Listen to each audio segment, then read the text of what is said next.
You ever drive 2 hours up a mountain just to get away from everything, hoping to feel close to the person you lost, only to find some stranger standing in your living room holding bolt cutters, grinning like you just caught them rifling through your underwear drawer? Yeah, that was my Friday. My dead wife's favorite place on earth, the cabin her grandpa built with his own hands, was trashed. The lock I put on the door with my dad, split clean through, laying there in the mud like a kicked dog. Door hanging open, furniture shoved out of place, Sarah's pictures face down on the floor. And who's in my house? Brenda Kowalski, HOA president, demon in a tennis visor, cataloging my supposed violations. Your dues were 3 days late, she purred, waving her little clipboard. Section 12.4 permits emergency access. Right then, 2 guys in tactical vests step out of my bedroom, guns on their hips. Brenda's face went from orange spray tanned to winter snow in half a second. I could have snapped a photo and put on my Christmas cards. What she didn't know was I'd spent 3 months setting this exact trap. Let me ask you, what would you do if your HOA Karen broke into your family sanctuary? Drop it in the comments. Really, has your HOA ever flat out broken the law against you? Anyway, let me back up a sec so you understand how he got here. My name's Nate Harmon. I'm 52, semi-retired machinist. Been a widower since cancer took Sarah way too young. This cabin, 40 acres of Douglas fir and creek bottom up at 4,200 feet in the Cascades, meant everything to her. Built in 1967 by her granddad, every board cut by hand.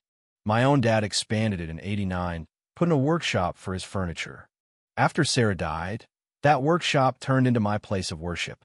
Every weekend, I'd haul up here from Tacoma, step out of my old F-250, and just stand there breathing air so sharp with pine resin and metal, it'd wake up something inside me. My daughter Jessie, she's 28, civil engineer, tough as a boot, just like her mother.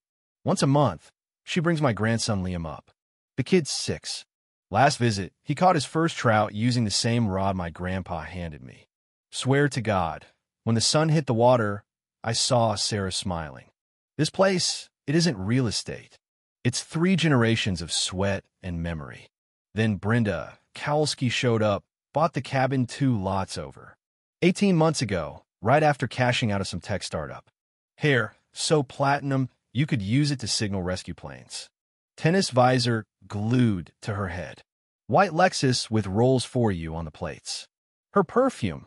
Imagine Bath & Body Works got into a knife fight with a duty-free shop. 3 months later, she's president of the HOA, promising modernization. In practice, that meant old cabins like mine were a stain on her vision. Her husband Derek runs a construction company bleeding cash. Everybody in town knows it, but nobody says it. Brenda needs control like a drowning woman needs air, probably because they're taping their life together with lies and loans. 6 months back, I find citation zip-tied to my door, unapproved exterior paint, $250 a week till I correct it. The cabin's never been painted.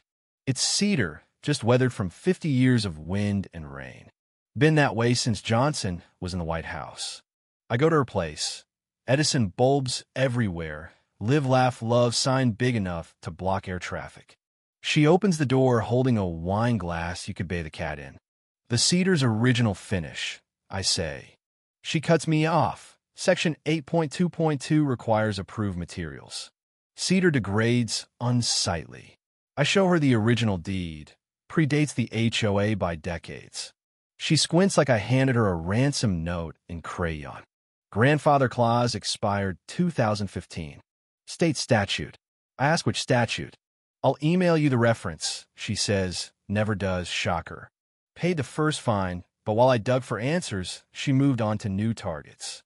Noise complaints when I ran the table saw, claimed quiet hours were 9 to 9, even though the rules say 10 at night till 7 a.m. Told me to remove my dad's restored 78 Bronco, called it derelict. That truck runs smoother than her marriage. Threatened me over unkempt landscaping. The wildflower Sarah planted before she got sick. Lupin, paintbrush, columbine. Whole field turns to stained glass when the hummingbirds come. Brenda calls it a fire hazard. My buddy Glenn, fishing guide with a voice like rocks in a blender, corners me at the diner. Nate, she's run off 3 families this year. All creekfront, all sold cheap. Glenn says some LLC named Cascade Retreats is buying them up, flipping to Airbnb. She doesn't want you to comply. She wants you gone. That's when I stopped playing defense. 2 weeks later, certified letter, not regular mail. Inside, notice of an emergency HOA meeting. They'd voted for a $15,000 infrastructure assessment on all pre-1990 cabins. Just 4 cabins qualified. Mine, Old Ed's, Carmen's, and 1 more. And the engineering firm doing the inspections? Brenda's nephew, kid who barely finished his license. Letter said I had 30 days to pay or they'd file a lien. I called Rita, retired courthouse clerk, best $200 I ever spent. Let me see what I can find, she says. 2 days later, she's laughing so hard she can barely breathe. HOA bylaws need 14 days written notice for assessments. They gave 6. Whole vote was void. Here's a nugget for you. Always check your HOA's rules. 1 technicality, and you can nuke the whole scheme. Rita helped me draft a letter invoking the cure period, threatening lawsuit for selective enforcement. Brenda didn't back down. Scheduled a follow-up inspection for Liam's 6th birthday. She was stalking my social media, no question. So I set up trail cameras, 4 of them motion-activated, hidden in trees and eaves. Brenda showed up anyway, sheriff's deputy in tow.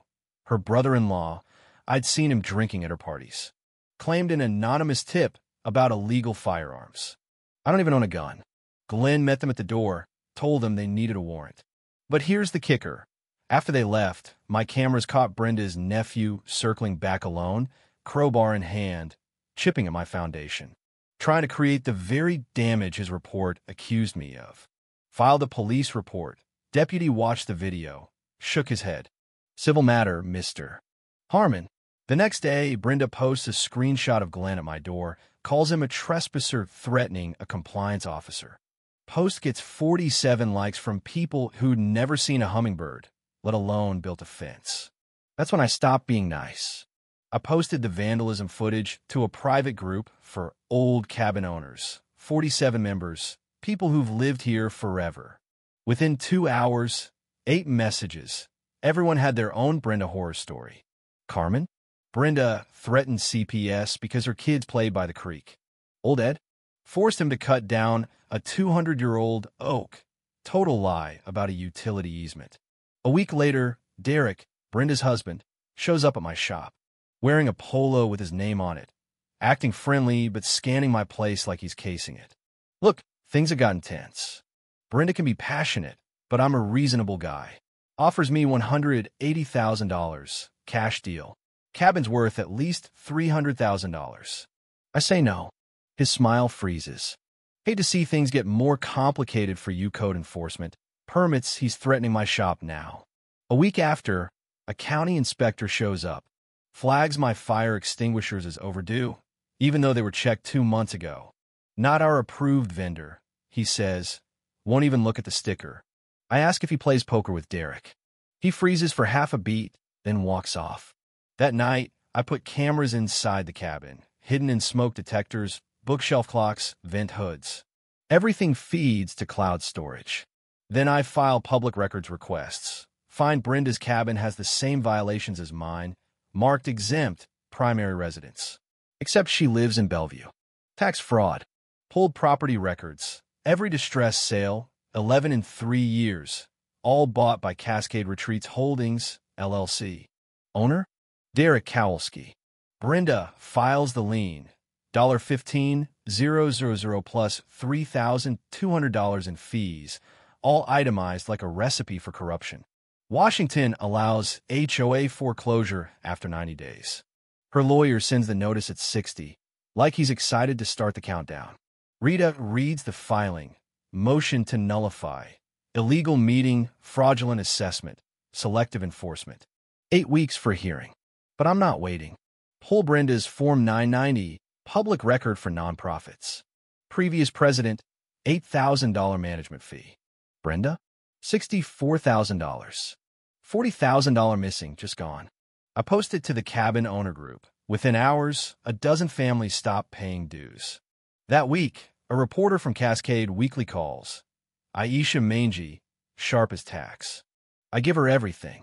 Brenda panics, launches special compliance sweeps, starts with Carmen, cites her for an unpermitted deck extension, just floorboard for the kids' bikes, files a CPS report for unsafe living conditions. Carmen shows up at my shop, sobbing, terrified she'll lose her kids over this. That's it. I call Sheriff Roy. Been servicing his department's gear for years.